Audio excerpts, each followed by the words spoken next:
Welcome back, everybody. This is the Steel City Blitz Steelers Podcast presented by DEK Roofing Incorporated of South Florida. And we are very happy to be back with you again. Joining me are Ben and Ian, and along with them, I'm sure, are several fingers of whiskey, because that's what we do on this show. And sometimes we start before, and you never know what type of show that's going to be. But we're going to break down the salary cap. They finally got a number that all of us can work with now, and we'll talk a little bit about that, what it means for the Steelers in terms of any potential moves they still may make. Will they bring in anybody new, and look ahead to the draft a little bit. We'll also talk about Bud Dupree too, because he's definitely played his last game as a Steeler, at least for the foreseeable futures. 99%. Anyway. Yeah, you never know, but definitely looks that way. But he has. Yeah. Ben, what are you drinking this evening? A little Calumet Farms Kentucky bourbon. Oh, very nice. Okay. It is very, very nice. I'm really enjoying it. Okay, all right. And Ian, what are you enjoying this fine evening? I am drinking a Long Island iced tea. Yes. So that does not have whiskey, but it does have a lot of other things. Yes, it does. Yes, well, you can put whiskey in it. You can. I did not, but you can. You're right. I mean, traditionally, you're supposed to do all the clear liquors and a little triple sec, and then sweet and sour and a little Coke.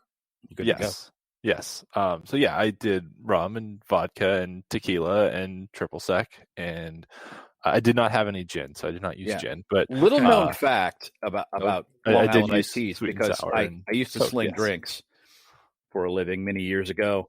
When people go into a bar and they order a Long Island and they don't think it tastes strong enough, it's because the bartender didn't use tequila.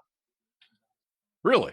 Yes. The other liquors, when they mix with the sweet and sour and the little splash of Coke, they're pretty mellow. You can't really taste a whole lot of booze. And if you send it back because it isn't strong enough, all the bartenders are going to do is add tequila. So if you want to avoid the tequila hangover, pro tip, just drink it. Pro tip. How fascinating. So at any rate, I'm drinking Long Island iced teas because my lovely wife discovered how to make delicious pickled eggs, and we had this bar in college called the Penny Bar, which, if anyone listening is from Meadville or ever went through Meadville or Allegheny College and went through the Penny Bar, knows that Long Island iced teas and pickled eggs were the clutch combination at 11:30 at night when you've been drinking. So so since my wife discovered how to make pickled eggs, I made Long Island iced teas, and it's a wonderful combination. And the fascinating part was next day, you guys had enough gas to fuel the entire college campus. So that is exciting. Jimmy was the greatest bartender in the world. So shout out for Jimmy. Love it. And hey, before I forget too, DEK Roofing will be sponsoring us for the next year too. I want to make sure to give them a shout out as well. That's cool. It's good that you said roofing instead of roofing. It changes. It all depends on what dog vernacular I'm using. How much you've had to drink that too. Day. That also too, and so thanks to the guys down there at DEK, and like I said, I plan to be touring that facility just to make sure everything's on the up and up. You never know down there in South Florida. It could be some drug involvement, things like that. So I want to make sure we're not affiliated with anything so crazy. But I kid.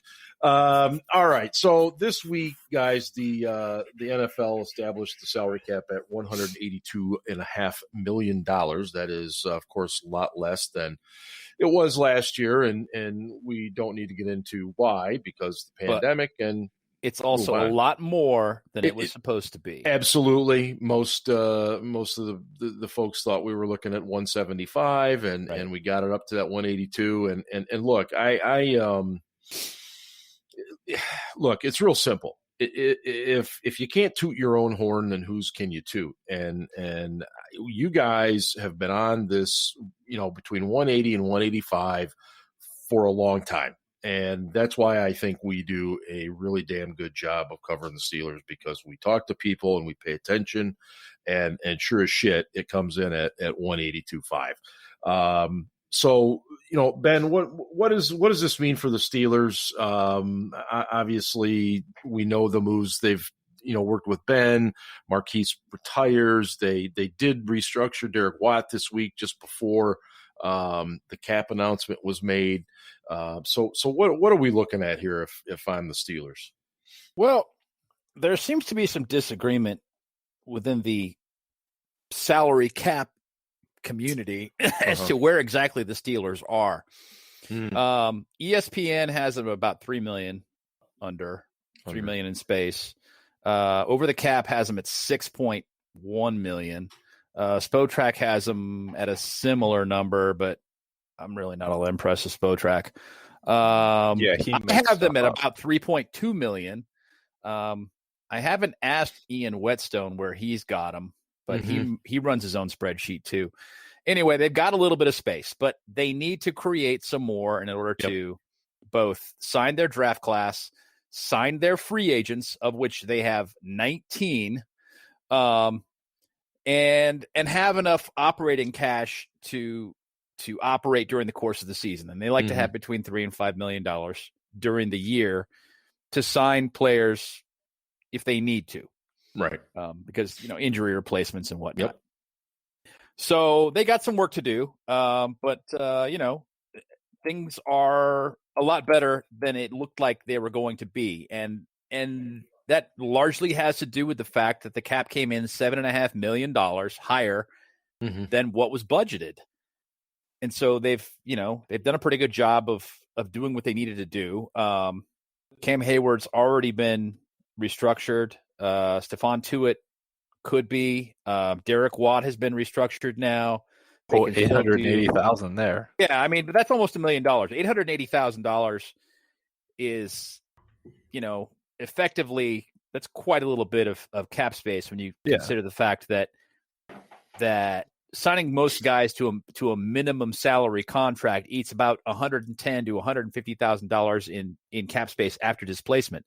So 880 is, it's 5 or 6 guys they can sign because they restructured Derek Watt's contract. And right now they're at 55, 56, 55 guys. And, they're going to go into camp with 90. So they got to sign some guys. Of course, only the top 51 count for right now. But let me see. There are 8 guys at the bottom of the 51 that only count 660, which is the bare bones minimum that anybody can make right now. So those guys will definitely get pushed off of the top 51 at some point. And that's what we're talking about with displacement. If you sign a guy for 780 and it knocks a guy off the top 51 who makes 660, what really counts is that additional 120 that you just added to your overall top 51 count. Now, when the regular season rolls around, the cap or the number is about the 53. Is that correct? No. What is it about? No.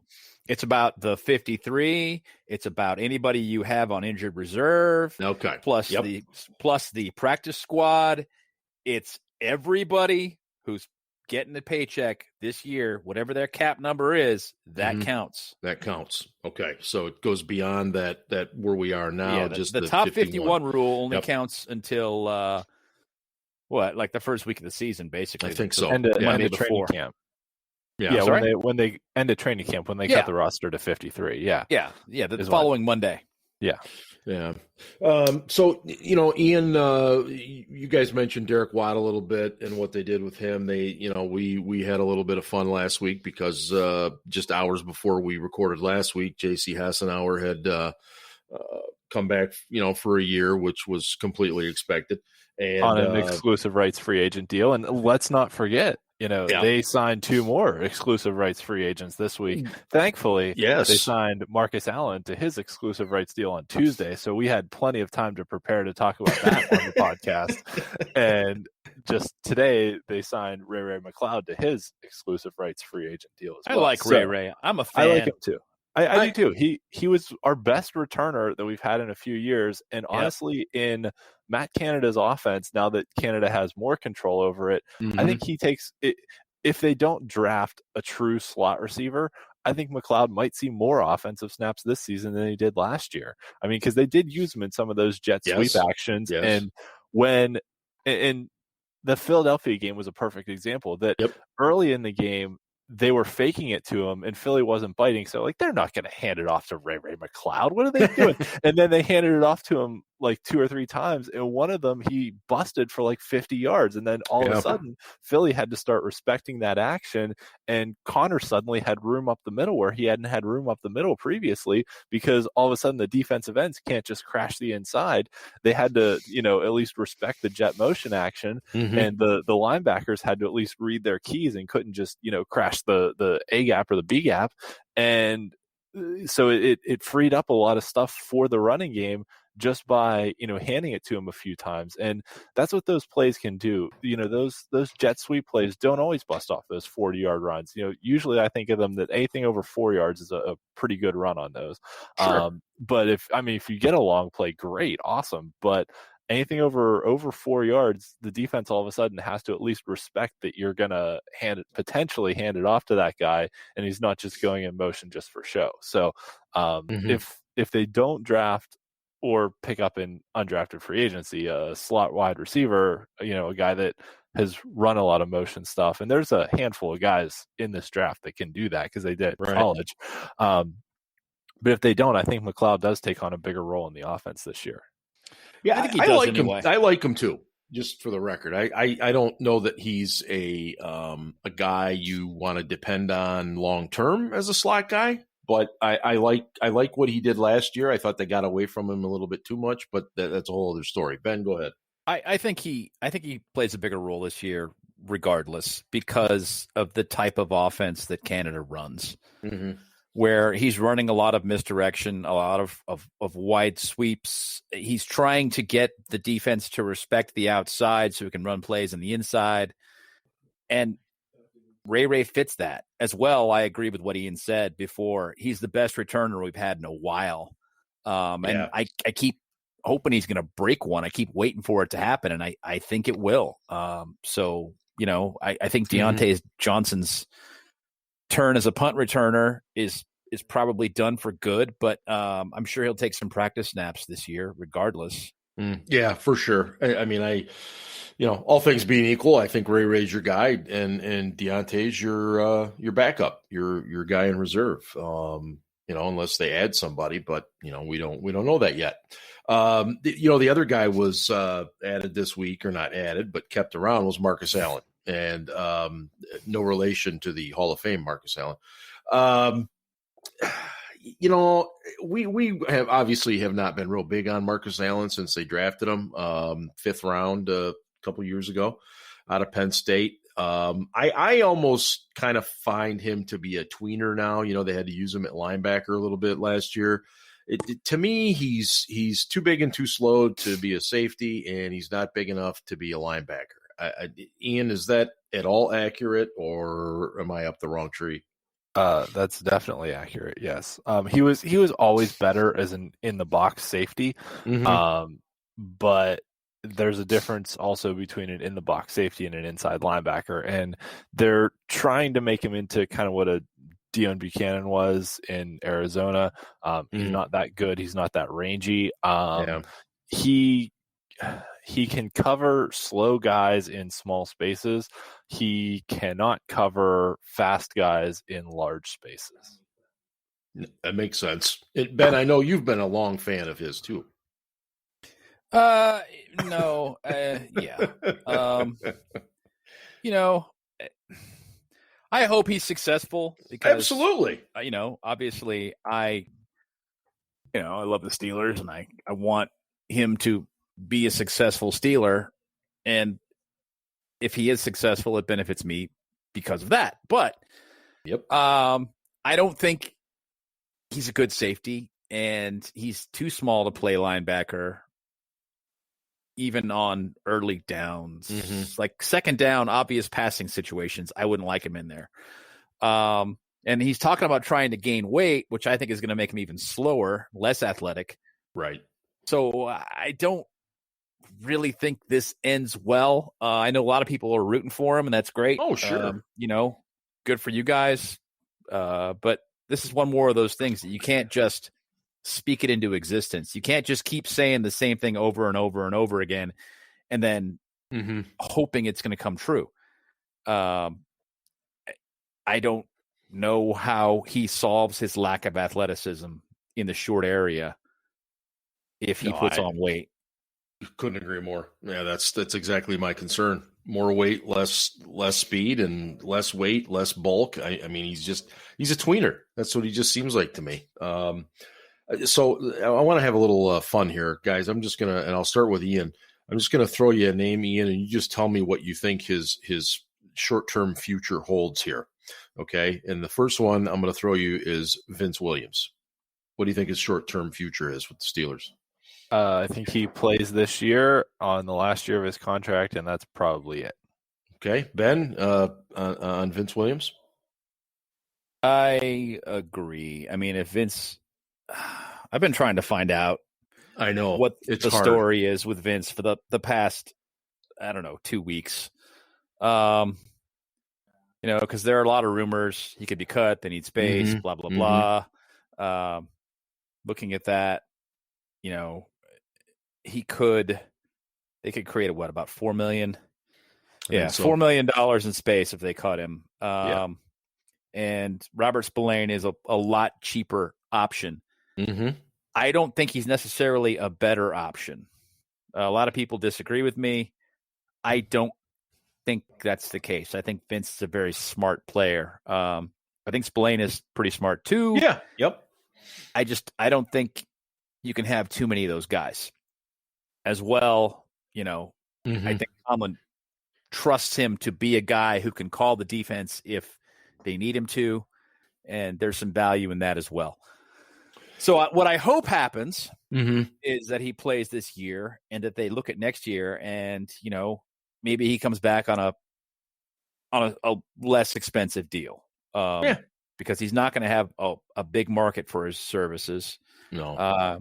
And let's be perfectly honest. This guy's a huge overachiever. Yes.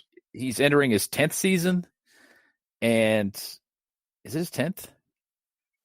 No, not his 10th. No, it's his 9th. It's 9th. Yeah, 9th season. He's entering his 9th season. He was a compensatory 6th round pick, practically a 7. Shouldn't even have made the team.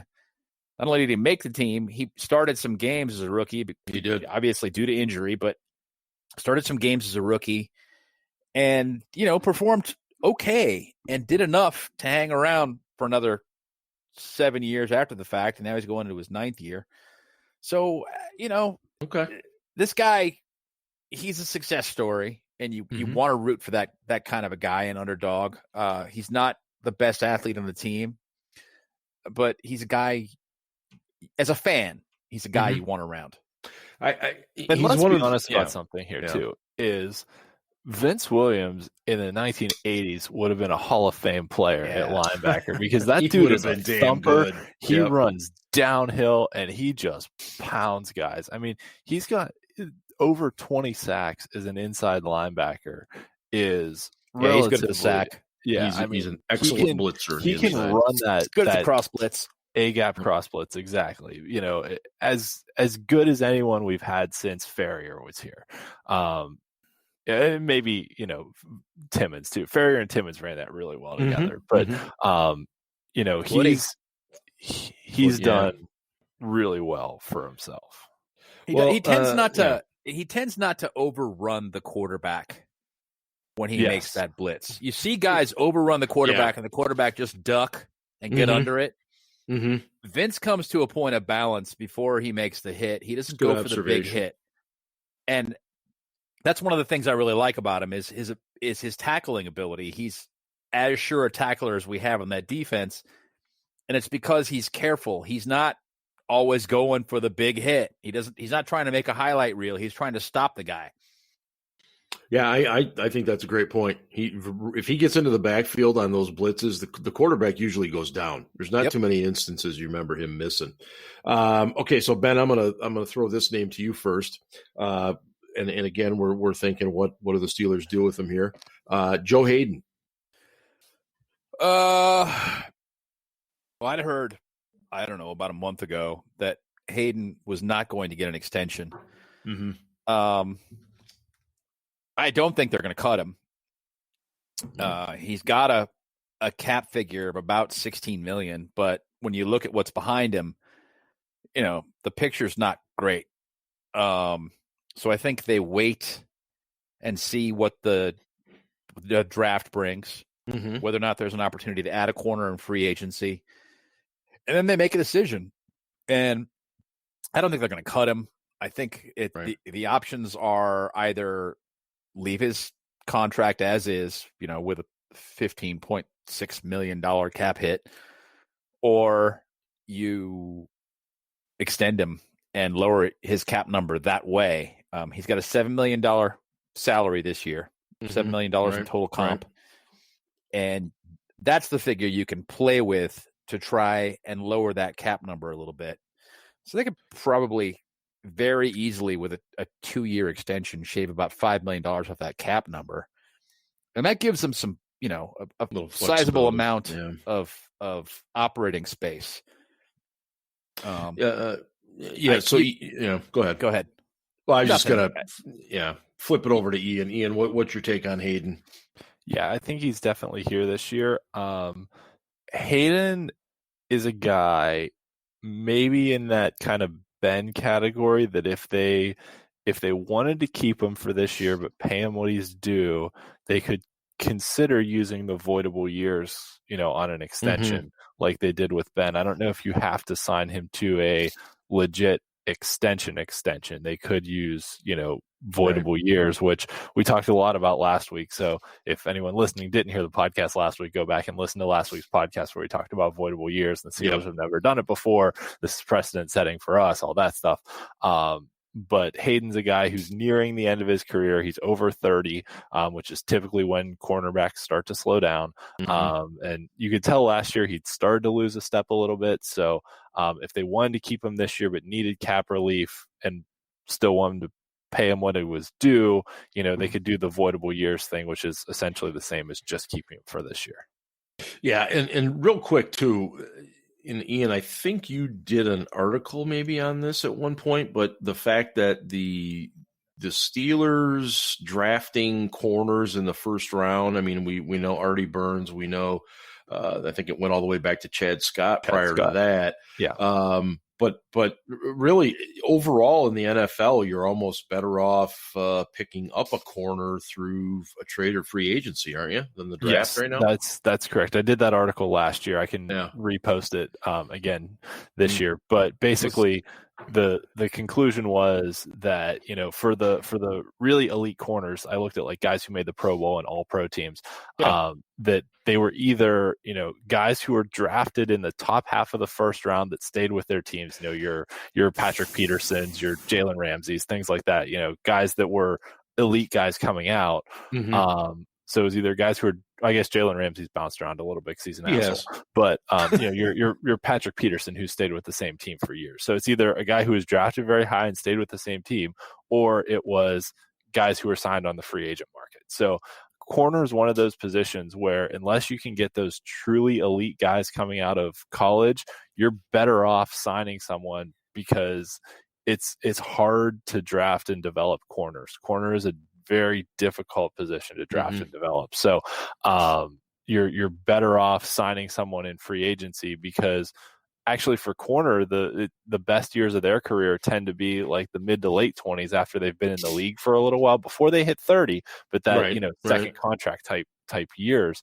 And we saw that out of Steven Nelson. He wasn't great in Kansas City, but cornerback is a lot about learning the technique and learning the coverages and learning how to read offensive cues and reading like what the receiver's body language is doing, especially at this level. So corner is really tough, especially in the outside. I completely agree with you. It's the hardest position on the field aside from quarterback. Yeah. Well, so guys who've been in the league a few years and have learned it are the better guys to go out and sign. I'm usually all on board with, draft and develop. Sign your own guys that you've drafted. But corner is one of those positions where the data proves it out that you're better off signing guys in free agency that have been around the league and have that experience rather than trying to plug in a second or a third round pick, because usually that's not going to pan out very well. So Ian, yes, was Deion Figures a first round pick? Oh man, I don't remember. I want to say he was second.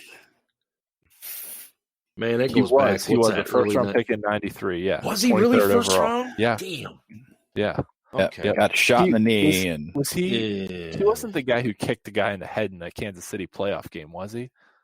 Or was that somebody else? It was in '93. We played the Chiefs. Yeah, Joe Montana. Yeah, and we were. The game got tied and went to overtime, and I don't remember if it was that one of our corners kicked the guy in the head and got kicked out of the game. And crap, was it him? I'm gonna have to pull that up. But since you mentioned Steven Nelson, Ian, that was the next guy I was gonna go to you with. Do the Steelers do anything with his contract or let it as be? Yeah, they should extend him. Okay, you're looking at an extension, get that cap number lower. It was DJ Johnson who got ejected from the Chiefs game, but yes, they should extend. They should extend Steve. That was Johnson. Yeah, I would not have. I remembered it the other way too. You're right. Sorry. So Ben, you're on board then with Nelson as the God, candidate. It's a no-brainer. Yeah, okay. I mean, yes. Okay. If so you then don't do it next year, the price just goes up, and then you're desperate to do it. He's got all the leverage. He's got the leverage. Yeah. And then the last guy, and Ben, I'll go to you for this. Do they do anything with Stephon Tuitt's deal?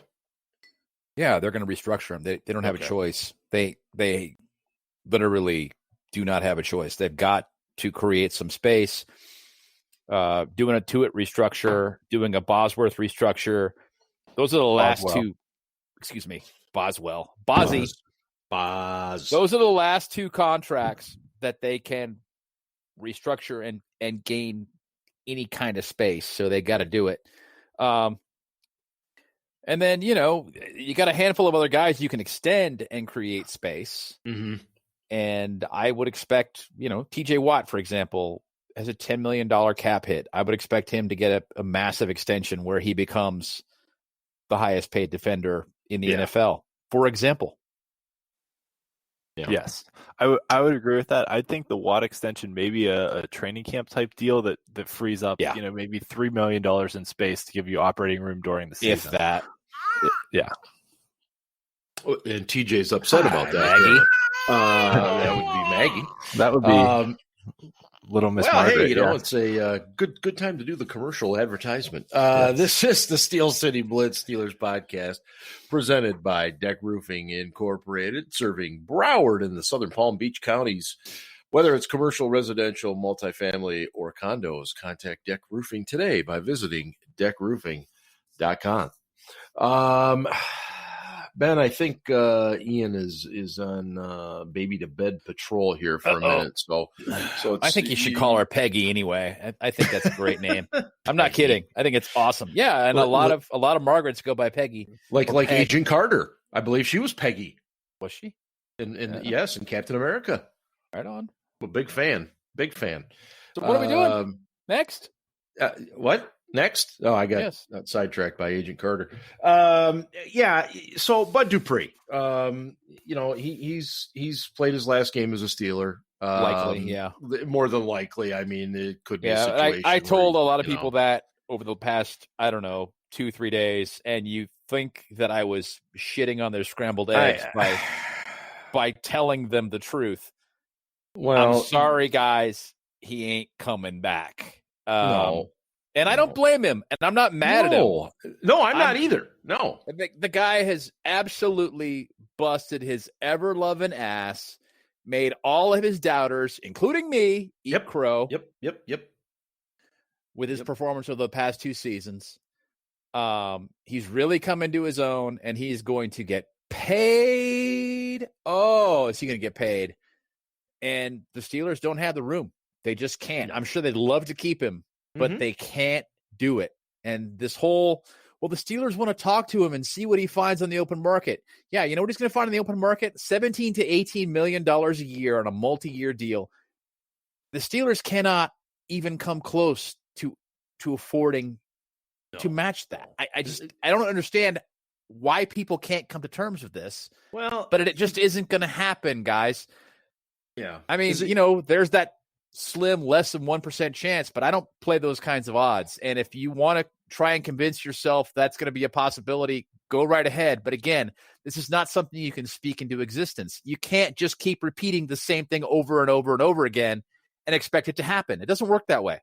No, it doesn't, because I've been saying that about my weight for 30 years, and it just doesn't change.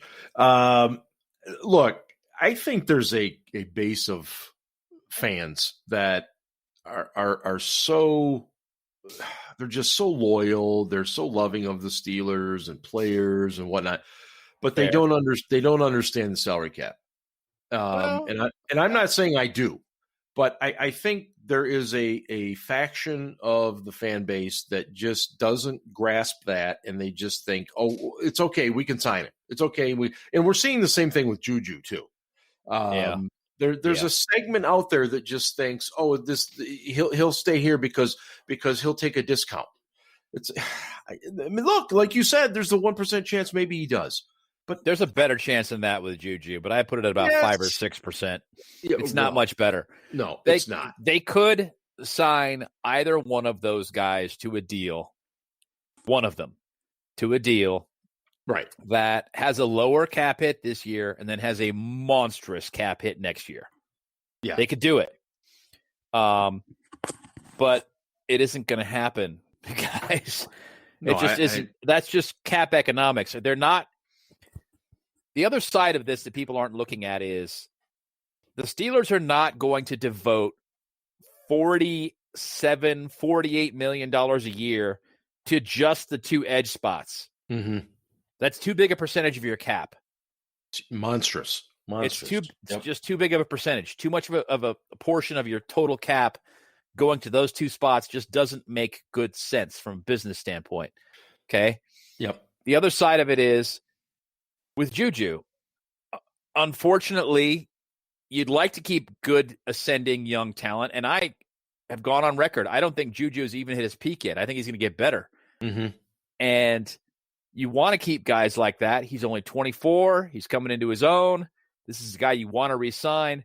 By the same token, he's earned the huge payday. Yeah. And they're really good at identifying wide receiver talent. And on top of that, they have wide receiver depth. Mm-hmm.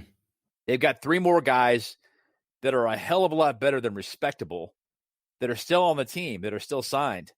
And they have needs at other positions, along with a tight salary cap. So you take all of that into consideration, and it just points to Juju's exit. It just does. I agree with you, and I will get back to Bud Dupree because I had a few comments on that, but this just kind of popped into my head.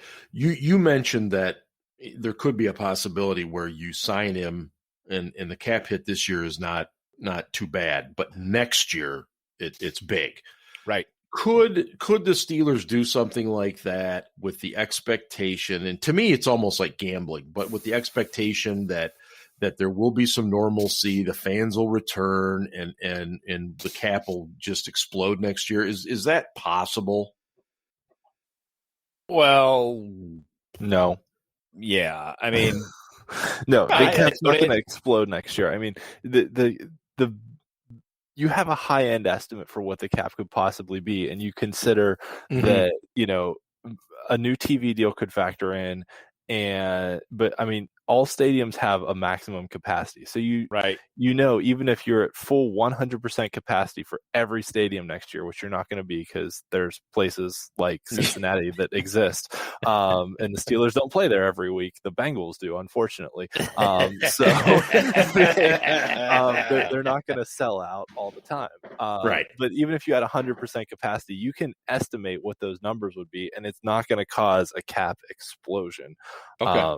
So even a new TV deal, anything like that, no, it's not going to cause a cap explosion. I'd say best case scenario for 2022's cap, you'd be looking at like getting back to 198 to 200 where we were this year.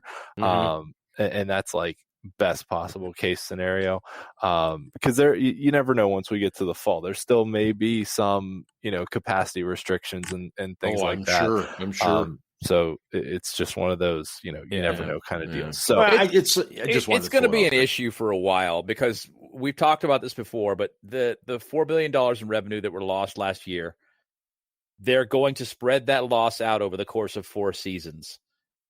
So even if there is a big increase in revenue as it relates to 2021, which is how they're going to calculate the 2022 cap, is based upon 2021. Even if there is a big increase, you're still going to see some dollars lost being realized on the 2022 cap from the 2020 season. Does all of that make sense? Okay. So, let me put it another way. The trajectory of the NFL salary cap pre-COVID was by 2025, the cap was supposed to be, the estimates were 260 to 265 per year per team. Yeah. Unreal. Okay. And they're celebrating yesterday that by 2025 now, the cap could be 250 million. Well, it's still less than it was going to be. Yeah. No, that's a good point. No, it is.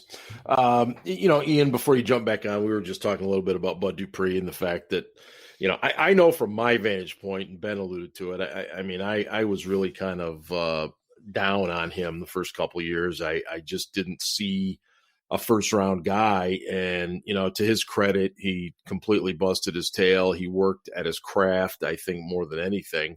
And became a really, really good player who absolutely deserves to go get paid. And I think that's what's going to happen. But what are your thoughts as Dupree departs? Do you see him getting the big payday, and do you see him being as successful?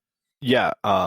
He, despite missing, half of last season with an injury, he had the 8th most sacks of any player in the league over the last 2 years. So if you combine the last 2 years, TJ Watt had the most and Bud Dupree had the 8th most. So he's been really good the last 2 years. And we've talked about this a lot on the show, that when you're drafting pass rushers, you're better off drafting athletic but raw guys and letting them develop than you are drafting guys who were highly productive in college but not super athletic. We saw that.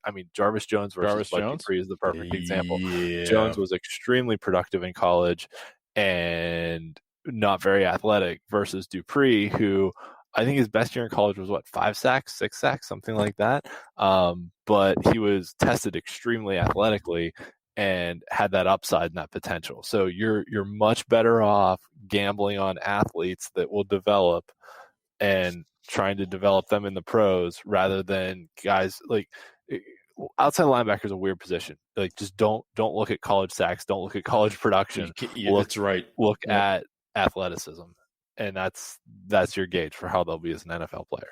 Look at 3 cone. Yeah. Look at 3 cone specifically. Look at the 3 cone.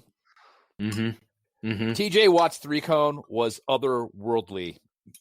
Yeah. Teams should have known that he was going to be a guy who could turn the corner the way he does. They should have known.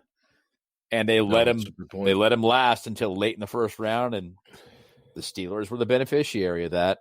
What's really cool about that is that Dallas, the pick before, took Taco Charlton. That's right. Last year. Absolutely poetic. Absolutely poetic. Fuck you, Cowboys fans. Well, and the Packers needed an edge rusher. They did. And he was from friggin' Wisconsin. Yeah. And I don't even remember who they took that year. They might have traded out. Did they trade out that year? I don't remember. And then Atlanta took Tack McKinley 4 picks before us. That's the one we thought we were going to end up with. Yeah, Miami took Charles Harris, who has 6.5 career sacks. Philly took Derek Barnett, who's been decent. He's got 19.5. Yeah. But let's consider TJ Watt has 49.5 career sacks. He's almost got 50 sacks in I thought he was going to stay in Wisconsin. Yeah. The thing about Watt coming out was he wasn't a guy that you thought was going to help you right away. He wasn't a guy who was a finished product. He didn't have all the moves he has now. I agree. As a pass rusher. And that being said, that was why you looked at it and said, okay, you don't necessarily take this guy, but it isn't because he's not going to be good. It's because he's not good now. But boy, am I glad they took him. Well, and let's not forget also that San Francisco took Reuben Foster, the pick after us, who was a guy that a lot of Pittsburgh fans wanted and wound up being kind of a psychopath. So kind of. He's a fucking psychopath. Yeah, I mean, maybe not like a Kellen Winslow level psychopath. Thank you, Cleveland, for taking him instead of Ben Roethlisberger. But Kellen Winslow is a psychopathic scumbag. Yes, we can agree on this point. Yeah. We're talking a little kind of drifting into the draft stuff. Clemson held their pro day today, along with Texas, and there were a couple of other schools as well, Nevada and another one. But look, the focus was definitely down in South Carolina on Clemson. The Steelers sent Mike Tomlin and Kevin Colbert and Matt Canada. And I still didn't get any idea as to who they sent to Texas at all, because there are a few potential picks there. But the focus was presence there. But yeah. I mean, this was in many of you saw the reports on social media that Travis Etienne spent some time talking with the Steelers and made a comment. I think I'd be a great fit there, and you guys can do the reminding, but there's plenty of things to remind the fans of in these situations. But Ian, I know you're real big on Etienne. You did your draft preview of him already, and he was the real deal today in the pro days, right? He definitely looked good. Tested at 5'10", 215 pounds, which he was listed at 205 at Clemson. So putting on those 10 pounds certainly didn't slow him down much. He ran a 4.44, 4.45 40, which, Ben and I talked a little bit about on Twitter today. So of guys who are 5'10" and at least 210 pounds, the Pro Football Reference has data going back to the year 2000. So the last 20 years, for guys in that category, so 5'10" and at least 210 pounds, that would have been the fifth or sixth fastest 40 time amongst that group. So that was definitely fast. The one thing I'll say about ETN though, and I noticed this a lot on tape, mentioned it in the draft profile I wrote, his speed is a lot of straight line speed. There's not a whole lot of wiggle. But once he finds a crease, I mean, he is gone. You're not touching him. He's not getting caught from behind. But if you're going to bring him down, you got to bring him down within the first couple steps. He is, from what I've seen, one of the best receivers out of the backfield of anyone in this draft. And there were some complaints about his blocking. And Clemson did run a lot of sort of run pass option offense stuff. But one of the things I had trouble with watching his tape was, if it was like they sort of do the RPO thing, fake it to ETN, and Trevor Lawrence would pull it back, and ETN would kind of hover behind the line and then roll out in a pass pattern as a check down option, and got a lot of receptions there. He did a really good job sort of finding openings against defenses, working himself open. He didn't just go there and stand there. He'd work open. He's a really good receiver. He's a really good route runner out of the backfield too. Really sharp cuts. But so if you're saying he's not a good blocker, some of it was hard to gauge.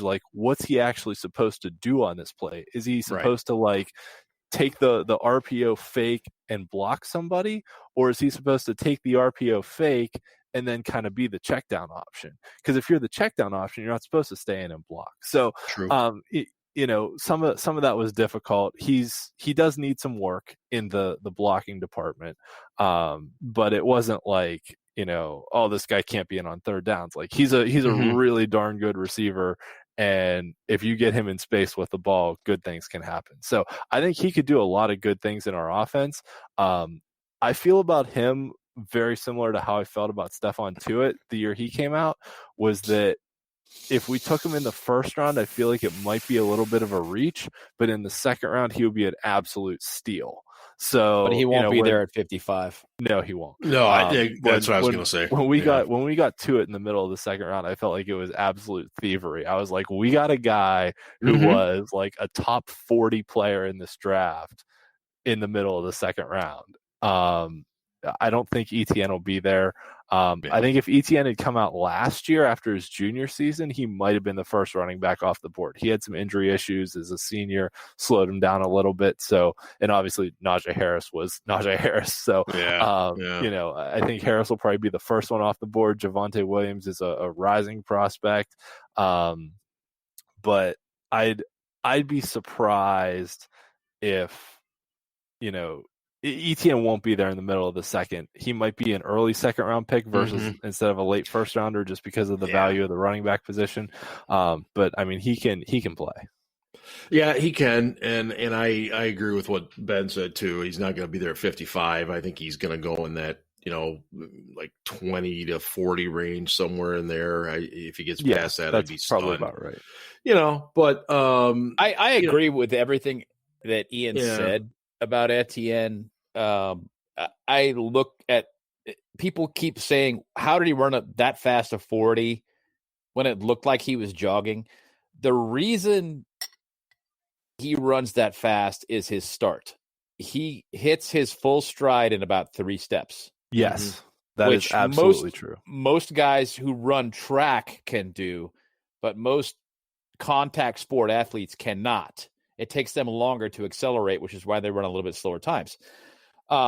So, you take a guy like that, by the time he gets to the line of scrimmage, he's already got a full head of steam. If he gets a hole, good luck. Because not only is he moving fast, he's also shifty enough to make you miss. So it isn't easy. I think he's an adequate receiver. I don't think he's great. I think he's terrible picking up the blitz, which scares me because I look at what is currently signed in terms of third down capable backs, and there ain't much there right now. The cupboard is bare. And so, he can learn. I mean, Connor learned. Connor was terrible when he came in. That's true. Connor was terrible. Let's be frank. He improved a ton. And he picked it up. He learned it. So Etienne could learn it, and that's that absolutely makes him draftable. If I had my choice, I'd rather have Javonte Williams. I agree, but I don't know. I'm almost positive you can't get Javonte Williams or Etienne at 55. I don't think so either. You have to you either have to trade up in the second. Or you have to buckle up and say, okay, none of the guys we really liked in the first round are still available. Let's take one of these running backs, which I frankly hope doesn't happen. I think they need a first-round line talent, a first-round worthy pick at 24. Where I'm at, too.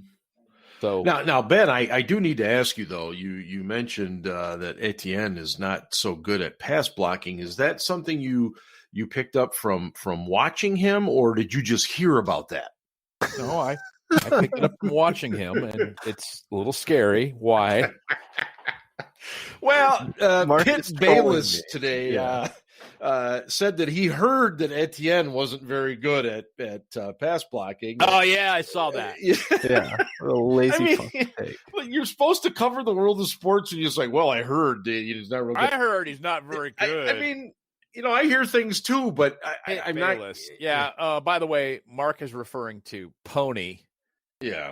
For any of you who pay attention to the gaslighting sports tweets in the Pittsburgh region, I couldn't resist. I'm sorry. And Ian lit him up. And if he didn't, I was getting ready to. I retweeted it. I was just like, yeah, okay, that's good. We're gonna retweet that. Come on. Oh, it was entirely Skip Bayless, because he does the same thing. He doesn't watch anything. He just comments on it. It's God. So lazy. The dude's highlights are right there on YouTube, and I agree. The one other thing I'll say is that Ben is right. ETN has that hits the line at full speed kind of look to it. I also did a profile on Chuba Hubbard from Oklahoma State, and that guy's got the long speed. He blows people away, but he has a much slower acceleration than ETN. Like ETN looks like he's shot out of a cannon. ETN, when he hits the line of scrimmage, is already going full speed. Yeah. He literally is one of these guys like Willie Parker, who needs 18 inches of daylight. Yep. If you give him 18 inches of daylight, he's going through that hole, and you may not have an opportunity to tackle him at all. Yeah. The Steelers obviously, were focusing ATN, but there was also a receiver down there named Amari Rogers who is a real tough slot type kid. There's a lineman down there that escapes me that could be kind of like a lot of guys at Clemson. Jackson Carmen. You think? I mean, Rogers would be an ideal pick, but again, right? Rogers actually could be there at 55. Yeah, he's a slot receiver, though. 55, I think for sure. I don't know that he's there in the third, though. No, he's not. If you want him, you're going to have to take him a little bit earlier than that. Yeah, but I mean, he from a talent standpoint, that guy could do some damage. Oh man, I was really impressed with him during Senior Bowl week. He was catching balls in traffic, he was taking shots, and he was hanging on to the ball. So he is a field receiver. He is a guy who catches the ball and then makes people miss. Yeah, he tested it. He came in at 5'9", 212. I mean, that's like Deebo Samuel type numbers. That he's small but bulky. He's built like a running back. Yeah. He is absolutely built like a running back, but he's shifty. He's a lot shiftier, and he runs. Good obviously, routes. He's a receiver, but he runs a lot prettier routes than a running back. He runs better routes than Le'Veon Bell, who ran pretty good routes. Yes. Guys, before we wrap things up tonight, I did want to mention a story that broke I think it was yesterday. We're getting there. We've been at this almost an hour already, believe it or not. Oh. And the story was that allegedly the Chicago Bears had internal discussions about Ben Roethlisberger. And how is this news? Well, it's news because it's not news. The Bears quarterback situation is awful because they traded up to draft Mitch Trubisky. That aside, let's just talk about teams in general and the way they manage their caps. There's a guy on every single team who is a director of pro player personnel, and what he does is nothing but look at other rosters, the other 31 rosters, and say, this guy could become available, this guy, and then hands a list over to the GM, who goes back to the coaches and the other scouts and says, hey, what do we think of this guy? What do we need? And let's talk about the possibility that if this guy either gets cut or, ask for a release or whatever else, do we chase him? Because they want to have that contingency plan in place in the event that happens before it ever happens. So the Bears discussing Ben Roethlisberger potentially becoming available means exactly dick. Because I'm sure the Bears were not the only team who did it. No, I know, but the other part that gets me here is it was reported by who, Ian? Oh, the folks on The Fan picked it up on. Well, they picked it up, but it was reported by Jason Lockenfora. Oh yeah, the Ravens dude. Yeah, the Ravens fan from CBS. He always puts that shit out there. Yeah, it's just priceless. Yeah, and like Ben said, this is teams doing their due diligence, and it's honestly, if a team didn't have an internal conversation about a player that was potentially available, then that team is doing something wrong. So this is literally not news. This is newsworthy on the level of like a player's Madden rating or the NFL top 100 list is newsworthy. In that, it's not newsworthy at all. There are so many conversations that go unreported. I'll just give you an example. Kevin Colbert, I guarantee you, calls 31 teams every offseason and discusses the players on their roster and what they might take in trade. That doesn't mean he's going to trade for those players. Right. That means they're having a conversation. And that GM asks him the same thing about his players. Mm-hmm. And all of the players are discussed.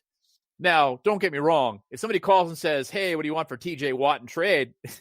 Colbert's going to laugh, or he's going to ask for something outrageous. I'll trade him. You just need to give me your next 6 first-round picks and 2 of your best young players, and you can have him.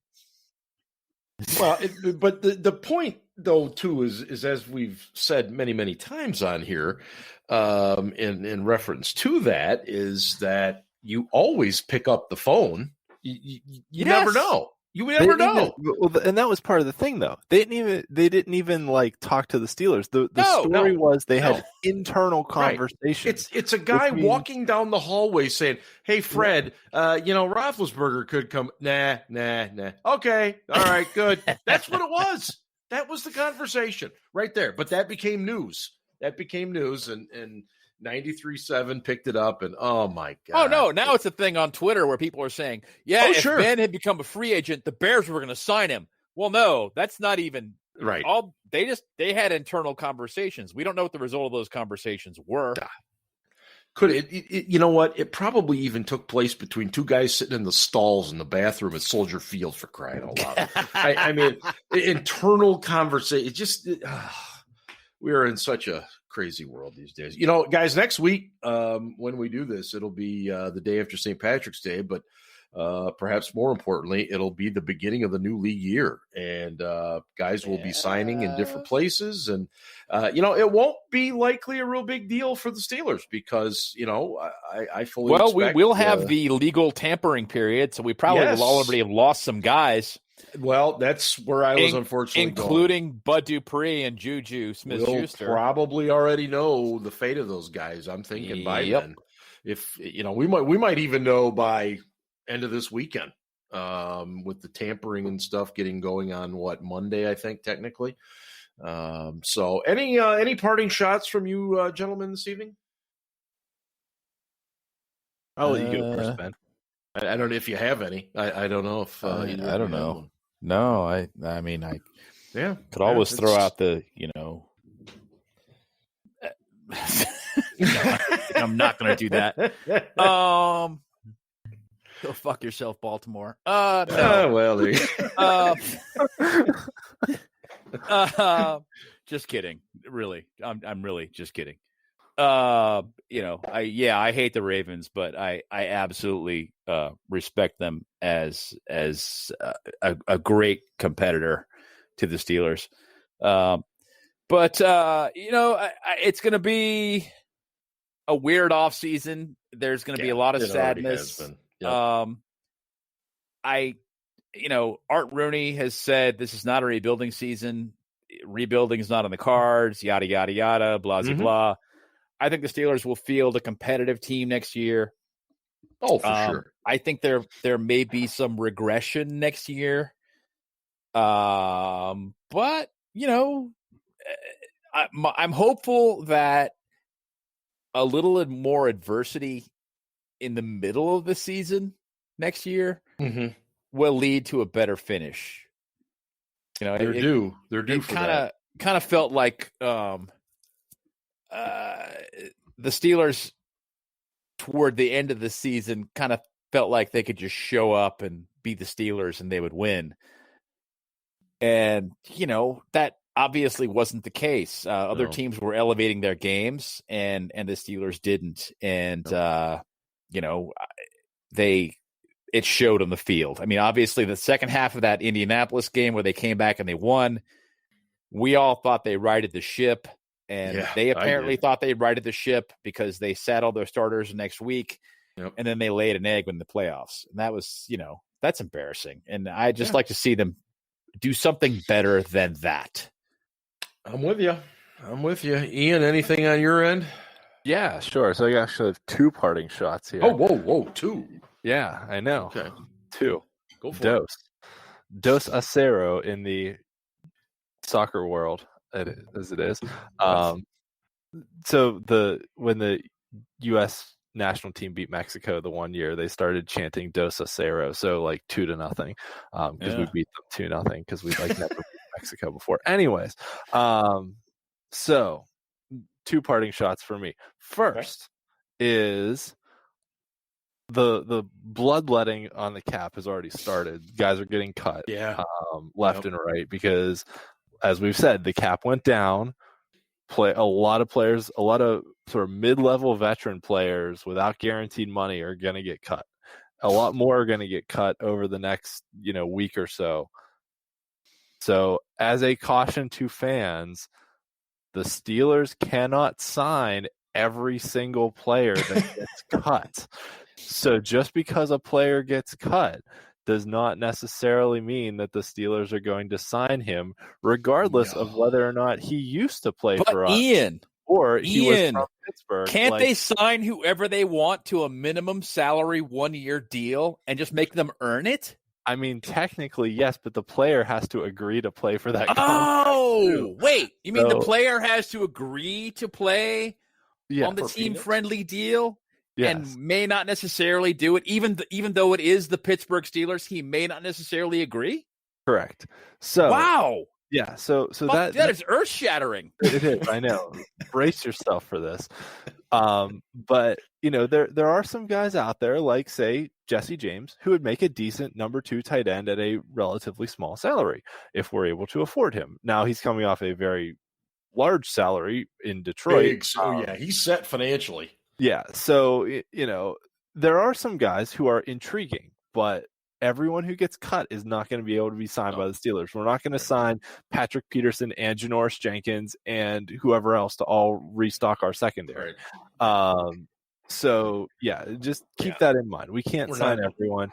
That said, signing guys who are cut doesn't count against comp picks, so against the comp pick formula, whereas signing guys who are street free agents does.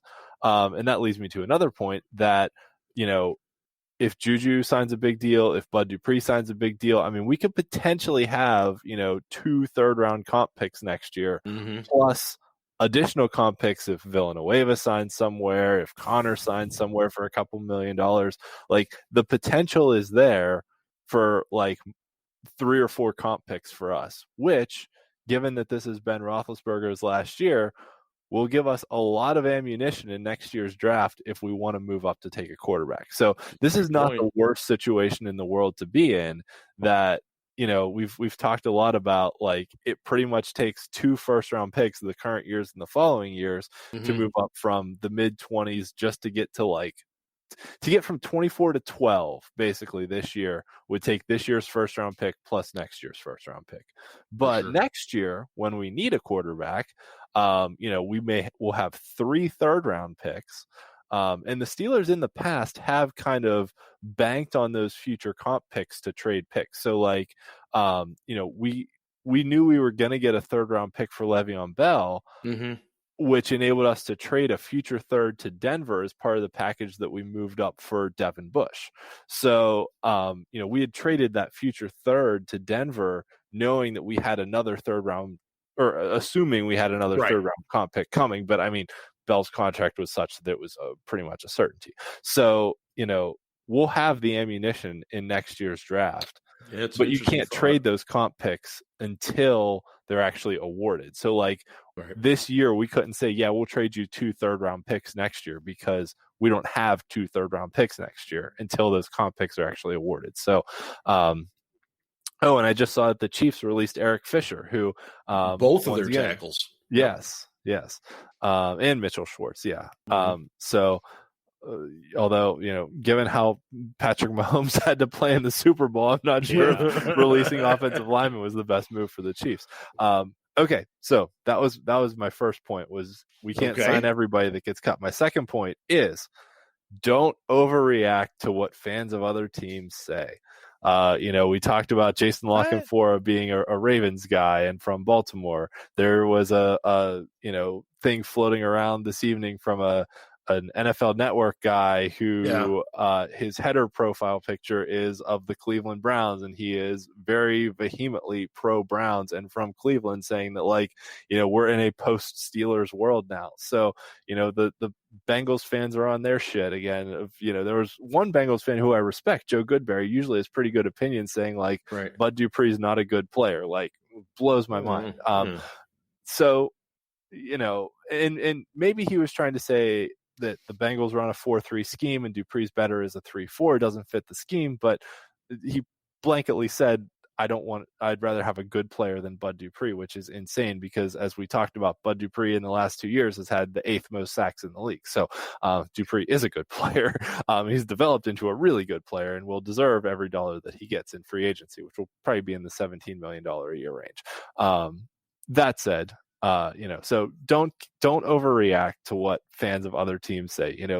When you see something ridiculous said about the Steelers, check the source and know where it's coming from. So those are my parting shots. We can't sign everyone, and check the sources. Yeah, no, I'm with you. I agree. It's that's the world of social media. Keep an eye on what's out there because everybody's got a hot take, and don't always take the bait. So you don't have to respond to them, though. Absolutely not. Especially when they're fucking stupid, and frequently they are. I mean, I'm just gonna be frank. More often than not. Frequently they're idiotic. You don't have to respond to them. You don't have to caption tweet fucking Gab Gowdy and give her the attention that she wants, Steelers fans. Knock that shit off. Jesus Christ. I don't even know who that is. That's like oxygen for that chick. Knock it off. Yeah. Well, and that's a good place to leave it here, right there. We hope you've enjoyed the Steel City I'm talking Blitz to you, Amanda. Steelers podcast presented by DEK Roofing Incorporated of South Florida. And hey, go Steelers. Ravens suck.